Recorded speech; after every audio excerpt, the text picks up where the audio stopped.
It's day 8 of my 10 Days of Easter recipe series, and nothing makes you feel more like Easter than hot cross buns. And I'm making them from scratch for our 10 Days of Easter recipe series. Let's get right to it. I have my milk that's between 98 degrees and 110 degrees, and we're adding our sugar, active dry yeast. Gonna give that a little stir. Now we let it sit for 10 minutes. Got this recipe off joecooks.com, and they recommended that you soak your raisins in rum. This step is optional, but I'm gonna give it a shot. So I'm just pouring my 1/4 cup rum into my raisins. In my stand mixer bowl, I've whisked together 4 cups of my flour, that's salt and nutmeg. To that yeast mixture, I'm adding my eggs. I should have used a bigger bowl. And I'm also adding my softened butter. I give in. There's no way I'm going to be able to mix that up in this little bowl. So I transferred to a bigger bowl, and we're just going to get this all stirred in. Now we pour that wet mixture into our dry mixture. Using that dough hook attachment, we're going to mix for 5 minutes. I drained my raisins, and now I'm adding them to that dough ball mix.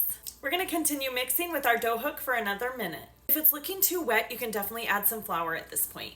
The dough should be nice and soft and elastic. You'll know it's done when it's no longer sticking to the sides. I placed my dough ball in a greased bowl, and I kind of rolled it around just to make sure it was all coated, and I'm placing a towel over it. Our dough needs to rise for a couple hours until doubled in size, so we want to stick this in a nice warm area.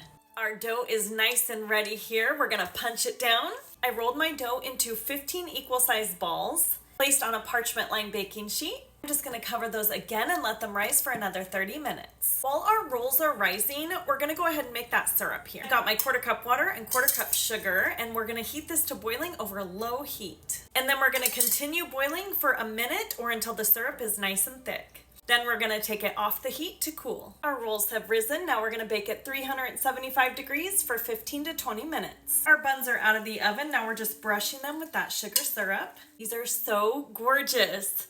Now I'm gonna let them cool down a minute before adding that frosting. Hoping I let my buns cool long enough, because I whipped up all my frosting ingredients and stuck it in a piping bag so I can frost that cross on the tops. Now I do have to say, that is not how you traditionally put the cross on these buns. Normally hot cross buns, you take like a flour paste, and before baking, you put on that flour paste in that cross-like pattern. I got this recipe off Pinterest, and she says she likes it a sweeter version, so that's what we're making today. I'm just going to make that cross-like pattern here. There you have it, fresh homemade hot cross buns for day 8 of our 10 Days of Easter recipe series.